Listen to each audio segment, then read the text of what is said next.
नमस्ते बच्चों। आज मैं आप लोगों को क्लास 7 बाल महाभारत के तहत शकुनी का प्रवेश के बारे में जानेंगे। और इससे पहले बाल महाभारत का बहुत सारा चैप्टर मैं पढ़ा भी चुकी हूँ और कुछ चैप्टर बाकी भी है जिसको मैं पढ़ाऊँगी। और इसमें आपको एग्ज़ाम के लिए प्रश्न उत्तर भी रहेगा और शकुनी का प्रवेश इसका पूरा आपको इन्फॉर्मेशन मिलेगा, जानकारी मिलेगा। यानी इसमें सारांश है शकुनी का किस तरह प्रवेश हुआ है। और क्लास 7 बसंत का भी बहुत सारा मैं चैप्टर पढ़ा चुकी हूँ। व्याकरण जो कि बहुत ही आसान रूप में मैं पढ़ाई हूँ, तो उन सब को देखने के लिए आप ऊपर दिए गए आई बटन पर क्लिक करके देख सकते हैं या नीचे दिए गए डिस्क्रिप्शन बॉक्स में देख सकते हैं या प्लेलिस्ट में जाकर देख सकते हैं। और आप मुझे इंस्टाग्राम, ट्विटर और फेसबुक पर भी फॉलो कर सकते हैं।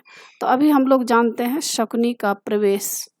एक दिन क्या हुआ, युधिष्ठिर ने अपने भाइयों से कहा कि युद्ध की संभावना ही मिटा देने के उद्देश्य से मैं शपथ पूर्वक यह निर्णय लेता हूँ कि आज से 13 वर्ष तक अपने भाइयों या किसी बंधु को भला बुरा ना कहूँगा। तो एक दिन क्या हुआ, युधिष्ठिर अपने भाइयों से यह बात कहा कि युद्ध की संभावना मतलब युद्ध नहीं करने के लिए वे शपथ लेना चाह रहे थे। और वे बोल रहे थे कि आज से 13 वर्ष तक अपने भाइयों या किसी बंधु को भला बुरा वे नहीं कहेंगे। क्यों भाई? भला बुरा मतलब कोई भी गलत अगर मुंह से उनको कोई वर्ड निकल जाता है तो क्या होता है, लड़ाई दंगा होता है। आप ही लोग जानते होंगे, जब आपस में भाई बहन ही खेलते हैं, भाई भाई ही एक साथ खेलते हैं, तो क्या होता है, अगर कुछ भी होता है तो कभी मुंह से अगर गलत शब्द निकल जाता है तो दूसरे को बुरा लगता है, उससे क्या होता है, लड़ाई बढ़ जाता है। तो ये शपथ ले रहे थे कि अब से मैं कभी भी गलत किसी को नहीं कहूँगा, भाई बंधुओं की इच्छा अनुसार कार्य करूँगा। मेरे भाई बंधु जो कहेंगे उसी के अनुसार मैं कार्य करूँगा, क्रोध नहीं करूँगा, कौरवों की बात न टालकर उनकी इच्छा अनुसार कार्य करूँगा।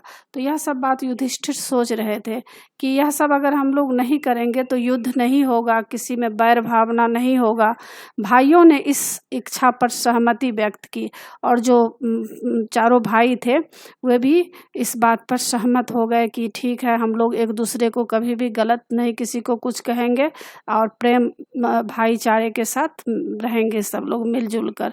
दुर्योधन राजसूय यज्ञ में पांडवों के ठाठ बाट देख चुका था। तो दुर्योधन जो है राजसूय यज्ञ में पांडव का किस तरह से ठाठ बाट था, किस तरह उनको मान सम्मान मिल रहा था राजसूय यज्ञ में, तो यह दुर्योधन देख चुका था। अतः वह दुख के कारण चिंतित और उदास रहता था। दुर्योधन ऐसा गलत व्यक्ति था, गलत मानसिकता का था कि पांडव के सुख को उसको देखा नहीं जाता था। वह हमेशा यही सोचता था कि पांडव दुखी रहें, तब उसको अच्छा लगता था। तो यही कारण है कि इसमें दिखाया गया है महाभारत में कि जो व्यक्ति गलत सोचते हैं उसका गलत ही होता है। तो यही कारण है कि दुर्योधन लोग जो है महाभारत में मारा गया और पांचों भाई पांडव की जीत हुई। तो ये बता रहे हैं कि दुर्योधन जब पांडव राजसूय यज्ञ किए थे तो पांडव किस तरह से पांडव को मान सम्मान मिल रहा था, तो दुर्योधन इससे बहुत दुखी था। एक दिन उसे चिंतित और उदास देखकर शकुनी ने कारण जानना चाहा। तो एक दिन क्या हुआ, एक दिन चिंतित और उदास देखकर शकुनी अपने जो भांजा है इन लोगों से यह कारण जानना चाहा कि क्यों वह चिंतित रहता है। तब दुर्योधन बोला, मामा, चारों भाइयों समेत युधिष्ठिर ठाठ बाट से राज कर रहा है। यह सब इन आँखों से देखने पर भी मैं कैसे शोक ना करूं? मेरा तो अब जीना ही व्यर्थ मालूम पड़ रहा है। तो अब मामा से वह अपना दुख बता रहा है दुर्योधन कि पांडव जो इस तरह से ठाठ बाट से रह रहा है, यह सब मुझे देखा नहीं जा रहा है। शकुनी ने दुर्योधन को समझाते हुए कहा कि तुम्हें पांडवों के सौभाग्य पर जलन नहीं होनी चाहिए। पांडव अपने न्यायपूर्ण अधिकार का उपभोग कर रहे हैं। तो इस समय शकुनी भी अच्छा ही सलाह दे रहे हैं। वे कह रहे हैं कि देखो, तुम्हें उसके वह जो अच्छा से रह रहा है इस पर तुम्हें जलन नहीं करना चाहिए। वे तो न्यायपूर्ण जो न्याय से उनको मिला है उसका वे लोग उपभोग कर रहे हैं, उस तरह से रह रहे हैं। अपनी शक्ति से उन्होंने अपना राज्य बढ़ाया है। तुम्हारे साथ भीष्म, कृपाचार्य, द्रोण, अश्वत्थामा, जयद्रथ, सोमदत्त और मुझ जैसे वीर हैं, तुम सारे संसार को विजय कर सकते हो।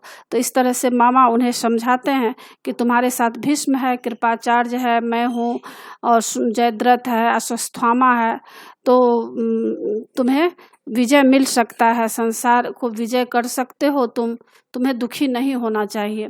दुर्योधन ने इंद्रप्रस्थ पर चढ़ाई का प्रस्ताव किया तो शकुनी ने उत्तर दिया, युद्ध की बात मत करो, मेरे पास एक ऐसा उपाय है कि बिना लड़ाई के ही युधिष्ठिर पर विजय पाई जा सके। दुर्योधन ने वह जानना चाहा तो शकुनी ने कहा, दुर्योधन, युधिष्ठिर को चौसर के खेल का बड़ा शौक है। चौसर एक खेल होता है जिस खेल के बारे में अब चाह रहा था शकुनी कि किस तरह से चौसर के खेल में पांडव को हराया जाएगा। तो बता रहा है कि पर उसे खेलना नहीं आता है, हम उसे खेलने के लिए न्योता दें तो युधिष्ठिर अवश्य मान जाएगा। तुम तो जानते ही हो कि मैं मंजा हुआ खिलाड़ी हूँ, तुम्हारी ओर से मैं खेलूंगा और युधिष्ठिर को हराकर उसका सारा राज्य और ऐश्वर्य बिना युद्ध के आसानी से छीनकर तुम्हारे हवाले कर दूंगा। अब शकुनी यहाँ पर अपना किस तरह से चाल चल रहा है, अपने भांजे को बहका रहा है और चौसर का खेल खेलने में चाह रहा है कि चौसर का खेल खेलने में शकुनी बहुत ही तेज था, तो वह चाह रहा था कि युधिष्ठिर पांचों भाई पांडव को हरा देगा और वो जो राज्य लिया है उसको वह छीन लेगा। दुर्योधन और शकुनी धृतराष्ट्र के पास गए। वहां शकुनी ने सलाह दी कि चौसर के खेल के लिए पांडवों को बुलाया जाए। धृतराष्ट्र ने जुए के खेल को बुरा बताते हुए इस प्रस्ताव का विरोध किया। धृतराष्ट्र जो थे उनके पिता, वे बताए कि देखो यह सब खेल खेलना अच्छा नहीं है।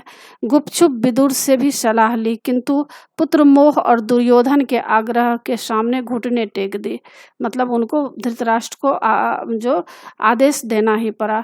विदुर ने धृतराष्ट्र को सचेत करते हुए कहा, राजन, सारे वंश का इससे नाश हो जाएगा, इसके कारण हमारे कुल के लोगों में आपसी मनमुटाव और झगड़े फसाद होंगे, इसकी भारी विपदा हम पर आएगी। किंतु पुत्र मोह से लाचार धृतराष्ट्र ने विदुर को ही चौसर का निमंत्रण देने इंद्रप्रस्थ भेज दिया। अब क्या हुआ, उनको अपने धृतराष्ट्र जो है उसको अपने पुत्र का बहुत ही मोह था, तो कहा गया है कि अगर कोई पुत्र गलत काम कर रहा है तो उसको डांट डपट करना चाहिए, उसको सही रास्ता पर ले जाना चाहिए। लेकिन धृतराष्ट्र ऐसा नहीं किया, जिसके वजह से क्या हुआ, धीरे धीरे उनके बच्चे बर्बाद होते गए और उनको लास्ट में उनको क्या करना पड़ा, विदुर जैसे महान व्यक्ति को ही चौसर का खेल खेलने के लिए निमंत्रण देने के लिए इंद्रप्रस्थ भेज देना पड़ा। तो शकुनी का प्रवेश किस तरह से होता है, तो इसके बारे में आपको पूरी जानकारी इसमें मिल गई है। और अभी मैं आप लोगों को इसका प्रश्न उत्तर पढ़ाऊंगी। इसमें कुछ शब्दार्थ दिए गए हैं, जैसे बेचैन का व्याकुल, परम मित्र मतलब निकटतम दोस्त, तो इसका शब्दार्थ भी इसमें याद कर सकते हैं। और प्रश्न है एग्जाम के लिए, पहला प्रश्न है, दुर्योधन क्यों चिंतित व उदास रहता था? उत्तर, राजसी यज्ञ में युधिष्ठिर के ठाठ बाट और पांडवों की यश शक्ति समृद्धि का स्मरण करके दुर्योधन चिंतित व उदास रहता था। दूसरा प्रश्न, दुर्योधन के इंद्रप्रस्थ पर चढ़ाई के प्रस्ताव पर शकुनी ने क्या उत्तर दिया? उत्तर, दुर्योधन के इंद्रप्रस्थ पर चढ़ाई के प्रस्ताव पर शकुनी ने कहा कि युद्ध की तो बात मत करो, तुम पांडवों पर विजय पाना चाहते हो तो युद्ध की बजाय चतुराई से काम लो। मैं तुम्हें ऐसा उपाय बता सकता हूँ जिससे बिना लड़ाई के ही युधिष्ठिर पर आसानी से विजयी पा सके। तीसरा प्रश्न, युधिष्ठिर को बिना लड़ाई के जीत पाने का शकुनी ने क्या उपाय बताया? उत्तर, शकुनी ने कहा, दुर्योधन, युधिष्ठिर को चौसर के खेल का बड़ा शौक है, पर उसे खेलना नहीं आता है। हम उसे खेलने के लिए न्योता दे दें तो युधिष्ठिर अवश्य मान जाएगा। तुम तो जानते ही हो कि मैं मंजा हुआ खिलाड़ी हूँ, यानी मैं बहुत ही पॉपुलर हो चुका हूँ खेलने में। तुम्हारी ओर से मैं खेलूंगा और युधिष्ठिर को हराकर उसका सारा राज्य और ऐश्वर्य बिना युद्ध के आसानी से छीनकर तुम्हारे हवाले कर दूंगा। चौथा प्रश्न, जुए के खेल के विरोध में धृतराष्ट्र ने क्या कहा? उत्तर, जुए के खेल के विरोध में धृतराष्ट्र ने कहा, जुए का खेल वैर विरोध की जड़ होता है।